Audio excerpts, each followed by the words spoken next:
안녕하세요. WKBL 와일드카드 진행하는 카린입니다. 김한별 선수 얘기를 할 건데요. 제가 먼저 김정은 선수의 역할이 중요한데 그거를 대척점으로 보여줄 수 있는 선수 얘기를 하겠다고 했는데 그게 김한별이에요.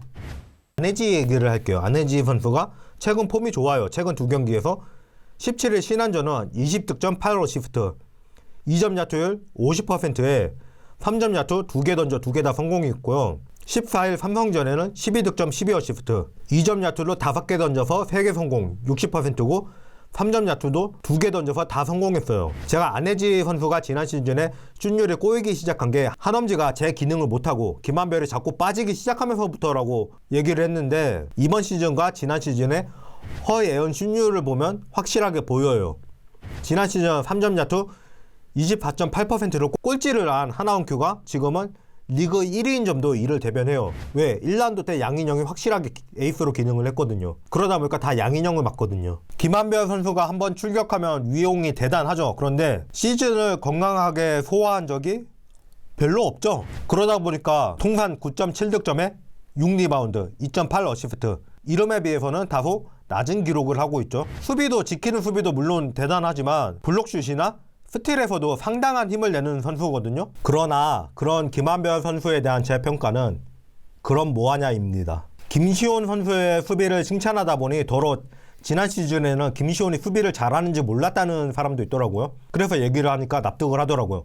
김한별이 항의하느라 안 내려와서 여기 갔다가 저기 갔다가 해야 되는데 그래가지고 제대로 못 붙으니까 못해 보였던 거지. 이렇게 얘기하면 다 수긍을 하더라고요. 지난 삼성전도 솔직히 다 이긴 경기를 김한별 선수가 그냥 쓸데없는 파울하는 바람에 졌고요. 하나원큐전은 이거야말로 하나원큐 어려운 경기 할 뻔한 거예요. 이거는 실제로 하나원큐가 이 경기에서 경기 종료 남은 시간 4분 20초 이때 3점 차까지 추격을 허용하거든요. 그러나 추격의 기회가 될 수 있었던 이 쿼터에 김한별은 엄서희를 향해서 두 번의 돌진 공격을 했고요. 첫 번째는 안 걸렸고 두 번째는 걸려서 파울을 당했죠. 그래놓고는 계속 항의를 한 거죠. 그리고 양인영과 신경전을 하면서 팔이 엉키면서 넘어져서 더블 파울을 받기도 했고요. 이때가 3쿼터가 7분 남은 시점인데 김하나 선수 있긴 하지만 거의 팀의 유일한 센터라고 할 수 있는 양인영이 포파울이 되면서 뭘 해보지도 못하는 상황이 된 거예요. 이거는 공적이라면 공적이겠네요. 그런데 이미 벌어져 있던 게 너무 컸기 때문에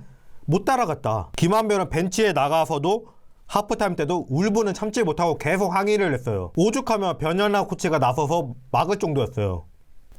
김한별은 뛰면 농구는 잘하지만 항의하느라고 자기 플레이를 하지 않는 선수예요. 물론 경기만 제대로 뛰면 리그 최고 연봉 3억 원? 그 정도 같이 하는 선수 맞아요. 그렇지만 항상 항의하느라고 안 내려오고 아프다고 빠지고 그래 아픈 거는 뭐라고 하면 안 되겠지만요. 이러는데 상한액 연봉을 준다? 돈 많이 받는 게 문제가 아니에요. 구단에서 그만한 가치가 있다고 판단했으면 그냥 그 돈 주는 거예요. 남의 돈이에요.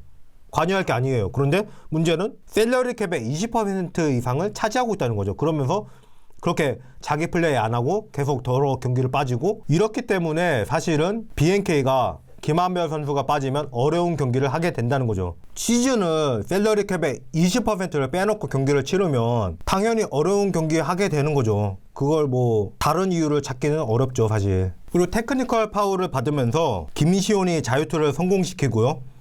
김정은 선수가 이 공격권에서 야투를 성공시키면서 3점을 얻었죠. 하나원큐가. 여기에서 승부는 갈렸다고 봅니다. 아니었다면 경기 중반에 3점 차까지 따라갔을 때 그때 이미 동점이에요. 그러면 동점이랑 아직 못 따라잡은 건 오는 느낌이 완전히 다르죠. 그렇기 때문에 경기 중반 4분 남기고 동점을 허용했다 이러면 하나원큐처럼 전체적인 경험치가 낮은 팀은 어떻게 될 줄 몰랐다는 거예요. 사실 95년생 멤버들이 나이가 적은 건 아니지만 사실 신지현 선수 2년 동안 시즌 아웃이었죠. 김시온 선수 2년 소풍 갔다 왔죠. 김혜나 선수 대졸이라 늦게 데뷔했죠.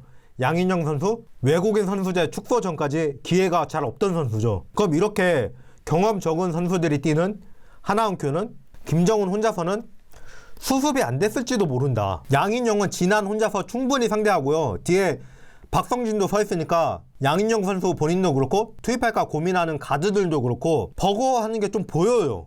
그리고 아주 조개 포파울이었어요.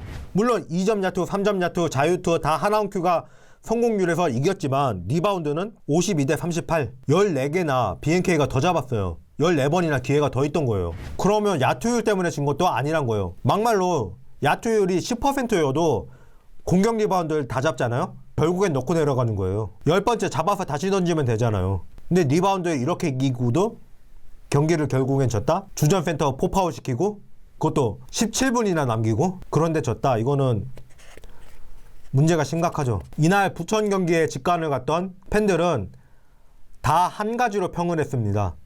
이건 리더 차이다. 물론 항의는 해야 돼요. 할 땐 해야 돼요. 팀이 계속 불리한 판정을 받도록 놔둘 수는 없어요.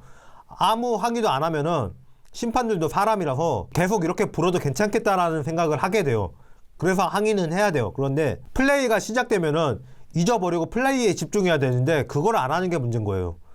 잊어버리고 마인드 컨트롤을 해야 되는데 마인드 컨트롤이 안 되면 제 기능을 절대 할 수가 없는 거죠. 그리고 김정은 선수는 항의를 할 때 상당히 조곤조곤해요. 1층에 있다 보니까 들었는데 심판분들한테 선생님 이러다가 애들 다쳐요. 그렇게 항의를 하더라고요. 접촉이 있다 그러면 팍팍하게 잡아달라 이런 얘기를 하는 거죠. 애들 다치는 것 때문에 그래요 이렇게 얘기하면은 심판도 수용을 안 하면 좀 문제가 있다는 말을 듣겠죠. 그리고 배혜윤도 항의를 좀 많이 하는 스타일인데 항의를 상당히 지적으로 항의하는 스타일이에요. 제가 옛날에 들었던 거 아직도 잊어버리지도 않는데 불리하게 상대에게 투샷 판정이 나왔을 때 그 위치가 거의 엘보우였거든요. 선생님 저 동작 보세요. 저기서 레이업을 어떻게 해요. 이렇게 논리로 항의를 하는 스타일이에요. 그리고 자유투 시작되면 그냥 들어가서 자기 경기하는 스타일이에요. 이런 리더들은 팀의 중심을 잡을 수가 있는 거죠. 근데 김한별은 농구는 잘하는데 팀의 중심을 잡는다? 이런 역할이 전혀 안 보인다는 거죠. 지금 BNK가 그게 가능한 선수가 있나? 없어요. 이제 진한 안혜지가 해야 돼요. 팀에서도 이 두 선수한테 정권을 넘겨주고 해야 돼요. 다른 수가 없어요. 이제 3억이나 하는 김한별을 또 잡아야 되나? 차라리 말고도 FA 많은데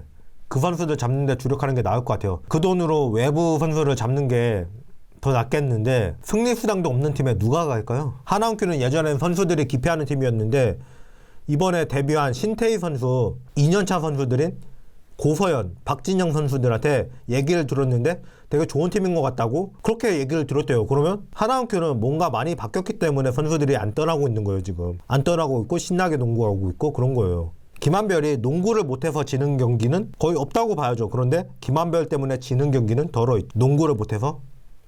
아니죠. 이건 리더로도 주장으로도 스포츠인으로도 같은 일을 하는 동료로도 실격인 거예요. 이거는 안 그래도 팀 지금 어수선한데 참 문제가 많네요. 자, 다음은 이제 똑같은 얘기 그만하고 싶은데 계속 똑같은 얘기를 하게 되니까 이 얘기를 한번 더 할게요. 외국인 선수가 필요하다는 근거로 독주 체제를 문제를 삼잖아요. 이 독주 체제에 대한 얘기를 한번 해보도록 하겠습니다.